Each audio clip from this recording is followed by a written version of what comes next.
Era unha maneira de reivindicar algo que eu vivín xa hai 18 anos, cando empecé a nivel profesional. Era unha situación diferente, onde non había nin fanzines, xa non en galego, sino feitos por galegos, e tuvemos que empezar dende cero. Xente como a xente de Banda, a xente de Polaquia, na Coruña, as xornadas de banda deseñada de Ourense, a xente de Viñetas dende o Atlántico, que xa hai 21 anos que siguen facendo este festival. Bueno, pois puxemos o xérmolo para que hoxe en día houvese unha realidade da BD galega.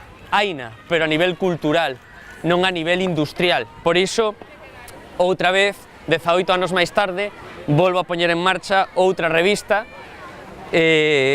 con o obxectivo de intentar que esta dure o máis tempo posible. A idea partiu de Kiko da Silva, o director desta revista de banda deseñada, un pouco diante do ermo que existía a nivel editorial na banda deseñada feita en galego, feita en Galiza e feita en galego.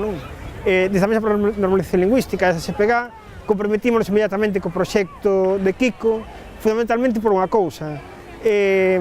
Non podemos ficar impasíveis diante da situación que vive a nosa lingua, e diante da desaparición absoluta en diferentes sectores. E a banda deseñada é un deses sectores onde ademais podíamos actuar. 300 suscriptores, se chegamos a 500, eu creo que sería xa unha cifra que nos axudaría a sobrevivir sin grandes problemas, porque isto lóxicamente precisa tamén de que se venda. É unha aposta inicial da Mesa pola Normalización Lingüística e pola SPG, pero ten que haber resposta cidadá e dos lectores e lectoras. Realmente estamos moi contentos, levamos máis de 2000 visitas na páxina web, sen sair a revista á rúa. Aquí no Viñetas dende o Atlántico levamos máis de 200 revistas vendidas en menos dunha semana. Sacamos 1500, fagamos que se esgote, salvemos o gato.